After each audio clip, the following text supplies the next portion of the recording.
But Dad taken way too soon at age 54.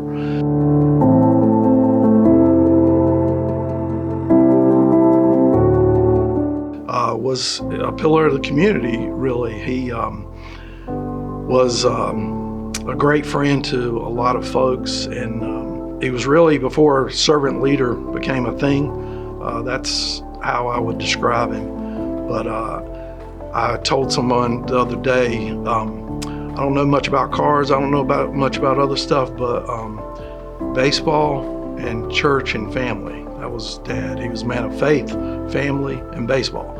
I have to pay somebody to fix my car because we were at church or on the baseball field. Didn't know how to do any of that other stuff.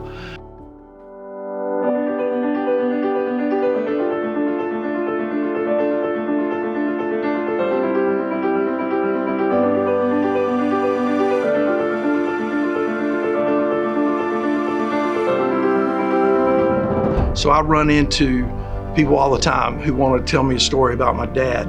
And sometimes they're sports related, but most of the time they're related to something he did for them, or he went out of the way to help them, whether it was a personal issue.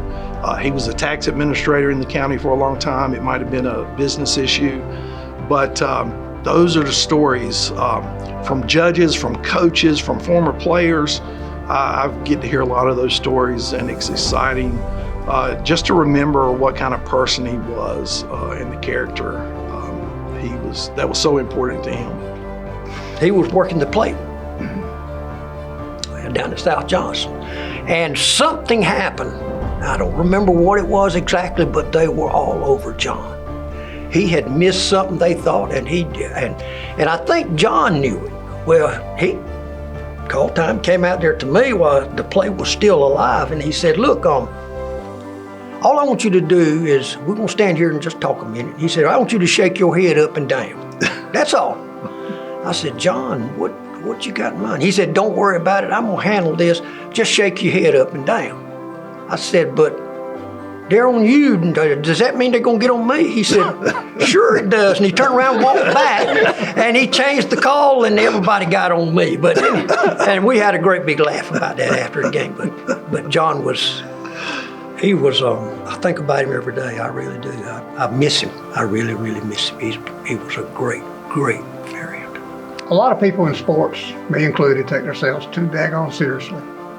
Johnny didn't. I remember going to a road game one night. It was probably a playoff game because it was in Lewisburg. We didn't go there very often.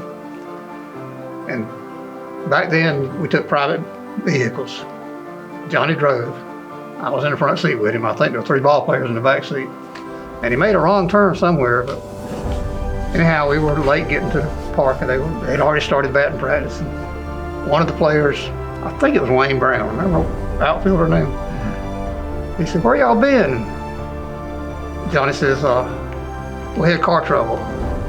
He said, really? He said, yeah. He said, my car had a steering problem. Wayne looked at him and he said, you got lost. Johnny said, you lucky guess.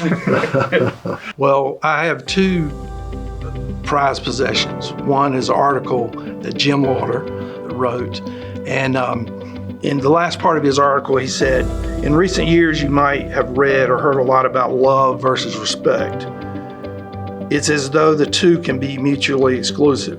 You can be loved or you can be respected. So if you think nobody can be both, check with one of John Stott's former players. In my 25 years on this job, I have never known a coach so universally loved and respected as this man.